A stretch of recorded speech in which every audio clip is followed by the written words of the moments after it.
It's another day and another example of Russian President Vladimir Putin's forces failing against Ukraine's steadfast defense.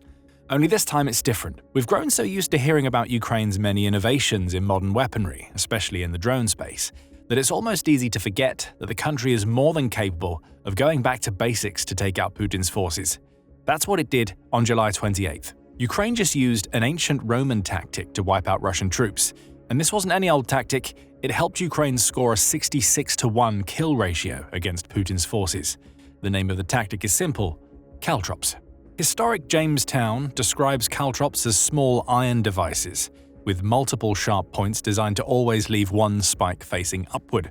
Dating back to the Roman era, these weapons were scattered across roads and battlefields to cripple horses, injure soldiers, and slow the movement of advancing enemy forces, making them an effective early form of area denial. Cavalry was the big focus. Where a human will be able to see caltrops and step around them, a soldier on horseback didn't quite have the same level of visibility. And even if they did, the beasts those soldiers rode, though fast, weren't quite maneuverable enough to avoid the spiky metal balls underneath their hooves. The effects were devastating. No matter how it's thrown, a caltrop always comes to rest on 3 of its 4 spikes, leaving the last spike jutting up into the air. For a horse, one misstep on such a spike was enough to damage a hoof and potentially cause it to rear up. The rider would fall off, the horse would bolt, and suddenly, the enemy cavalry was rendered ineffective. Think of it like forcing horses to walk on the nastiest pieces of Lego you've ever seen, and you get the gist of the tactic. The Lyman Institute at West Point noted in a May 2024 article that caltrops are effective even in modern warfare. Why? Beyond providing literal spikes that can slow down advancing forces, caltrops are cheap to make and easy to deploy, making them a brilliant tool in modern area denial. It also points out that caltrops are classified as non-lethal weapons because they are rarely deployed to kill directly.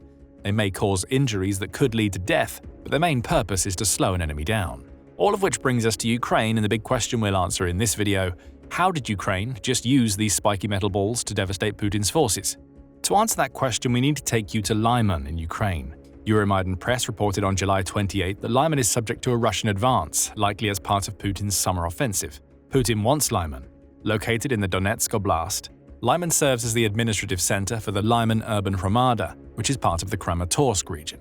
It's a small city. Lyman had about 20,000 inhabitants before Russia invaded Ukraine on February 24, 2022, and occupied the city in late May 2022.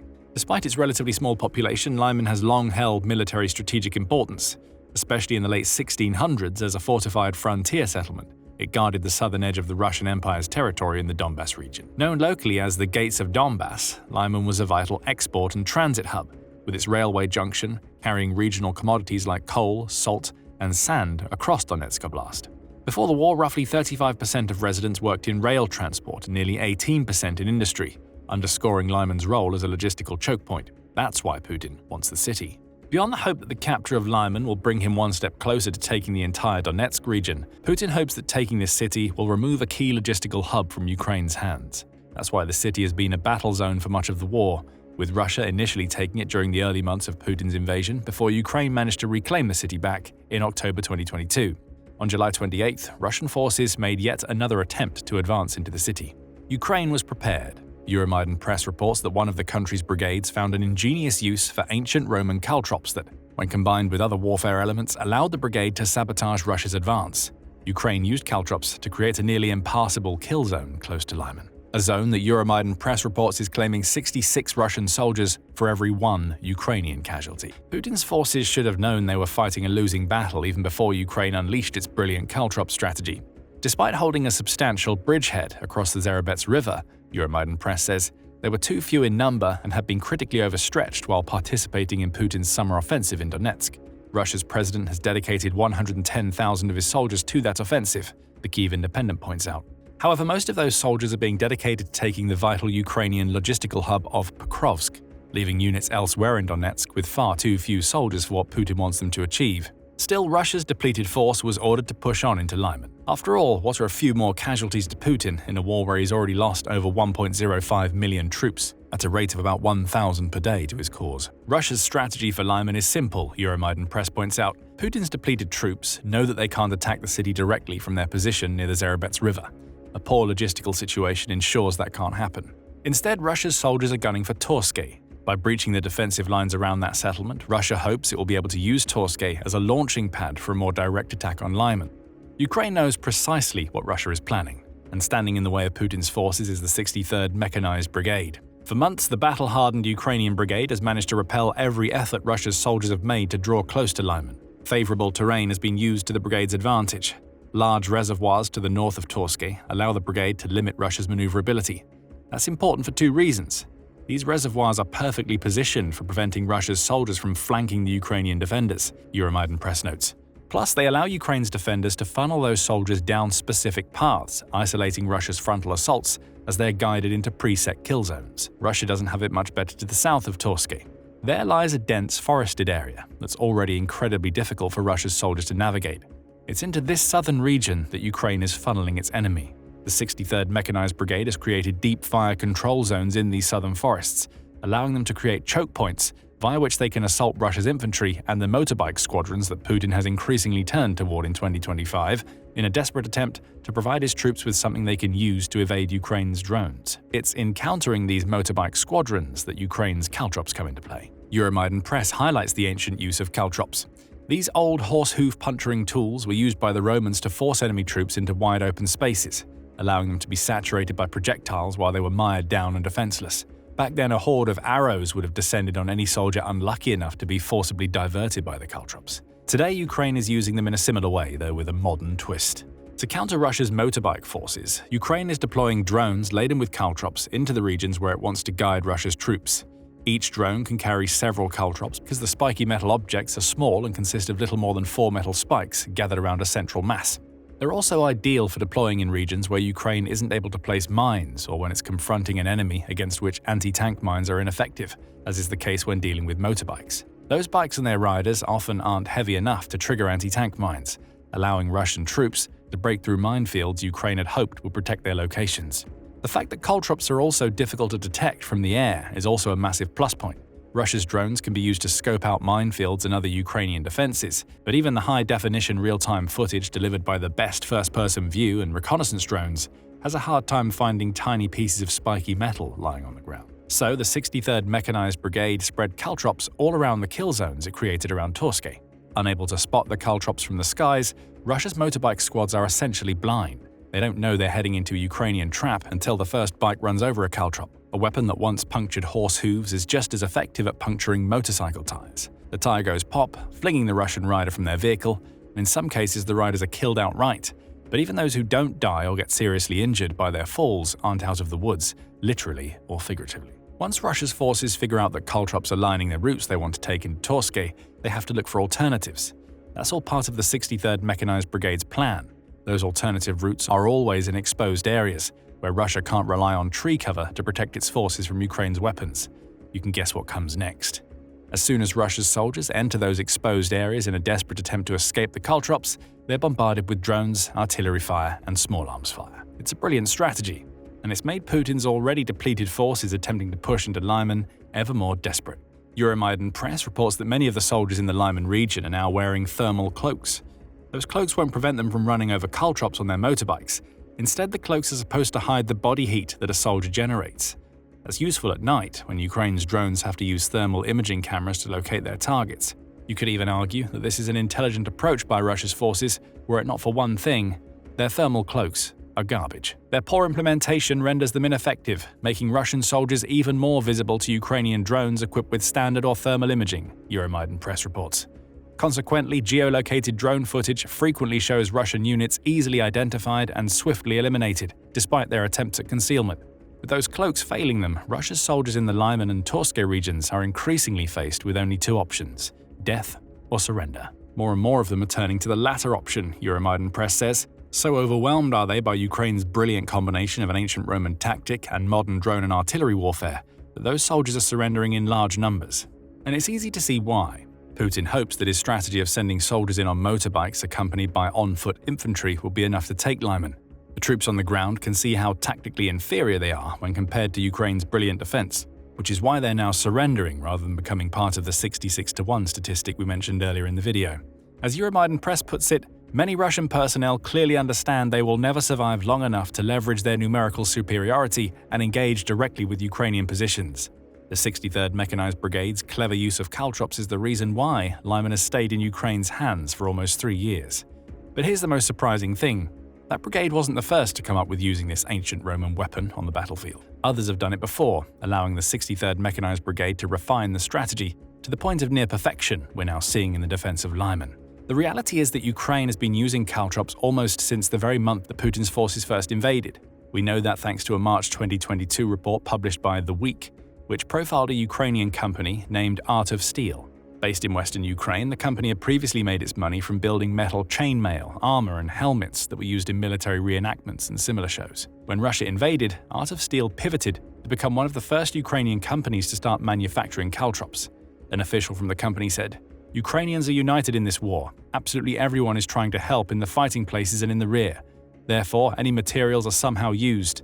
The official added that proper use could allow Ukraine to use caltrops to stop entire columns of vehicles or at least delay them for a while.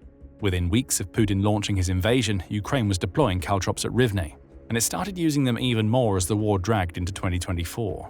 In April 2024, Forbes senior contributor David Hambling wrote that Ukraine had started using caltrops to stop Russian trucks in their tracks. Those trucks, which carry ammunition, food, and other supplies, were already being targeted by Ukraine's drones, forcing them to make mad dashes through danger zones to get to safety. Ukraine saw the recklessness inherent in these dashes and realized that caltrops could become an effective tool. The same way the 63rd Mechanized Brigade used them against Russia's motorcycles. The ancient Roman weapon could pop truck tires, leaving the vehicles vulnerable to Ukraine's drones. Ukraine started using caltrops so effectively that it even prompted Russian military bloggers to complain about them. Hambling reported on one of those bloggers who posted a telegram saying, "The enemy keeps coming up with new nasty things. Not only do they drop mines from their drones, they literally cover dangerous sections of frontline roads with spikes. For safety reasons, we have to literally fly through these areas and our vehicles drive at the maximum possible speed. And imagine what happens to a car when 2 or more wheels are immediately punctured by its spikes." We don't have to imagine. We already know, thanks to what's been happening to Russia's motorbike troops in Torske. Tires go pop, the vehicles grind to a halt, or if a truck is moving fast enough, the popped tire causes the entire vehicle to flip, potentially inflicting casualties while making the vehicle easy prey for Ukraine's drones. And just as we see in Torske and Lyman, Ukraine was using drones to drop its caltrops back in 2024, just as it is today. The 63rd Mechanized Brigade's use of caltrops is just an extension of what Ukraine has been doing throughout the war. In 2022, it was using makeshift caltrops to slow down Russia's mechanized units. By 2024, it was using them to take out the tires of trucks delivering supplies to Putin's increasingly exhausted soldiers. And now caltrops have proven themselves to be the perfect counter to Russian soldiers' attempts to escape drones and avoid mines while riding motorbikes. Ukraine's use of an ancient Roman tactic is having devastating effects on Russia. But perhaps even more surprisingly, caltrops don't represent the only strategy Ukraine has pulled from ancient times. In September 2022, the University of California, or UC Davis, reported on a strange spectacle Ukraine put on in Kyiv to celebrate the country's Independence Day. Where in the past the streets would have been lined with people partying, the 2022 edition of this massive day was instead marked by government officials lining the main street of Kreshchatyk with the burned-out husks of Russian tanks and vehicles. A display that seemed macabre on the surface may have actually been serving another purpose, UC Davis suggested.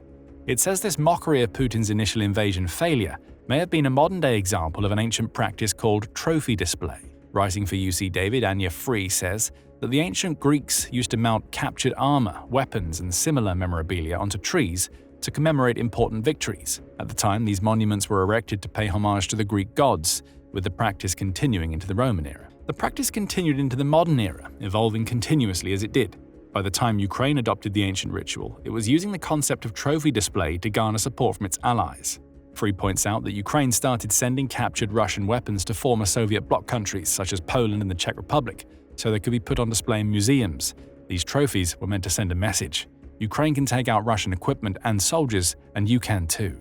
That message not only bolsters morale inside Ukraine by demonstrating the weaknesses of the invading forces, but it also reinforces the countries upon which Ukraine is relying for support. The idea is almost like a transaction. A country like Poland receives one of Ukraine's trophies, making it more likely to support Ukraine in its endeavor to take out more Russians by providing weapons and military aid. Just as with its caltrops, Ukraine went back in time and placed a modern twist on an ancient tactic to hurt Russia. Therein lies an interesting irony that will upset Putin more than anything else.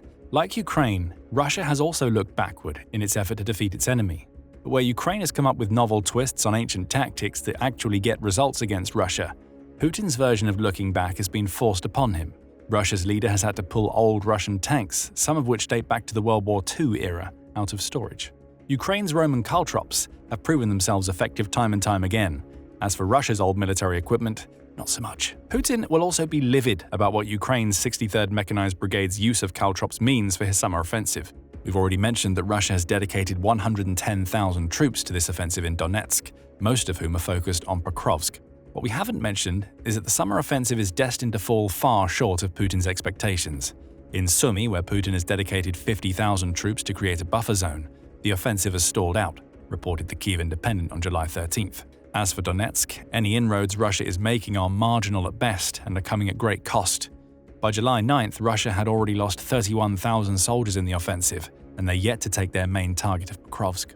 Russia's failure to deal with Ukraine's caltrops in Torske is just a microcosm of the much wider failure of the country's summer offensive. Putin should be humiliated. His troops are being overcome by a tactic that has existed for thousands of years, and there appears to be nothing that Russia can do about it. And this is far from the only humiliation Putin is having to deal with. As Ukraine's clever use of caltrops embarrasses Russia's forces inside Ukraine, Putin is being left with egg on his face at home thanks to a new Ukrainian strategy that is making life impossible for all Russians. Find out more in our video, and remember to subscribe to the Military Show for more coverage of the latest and greatest tactics Ukraine is using to counter Russian forces. And thank you as always for watching.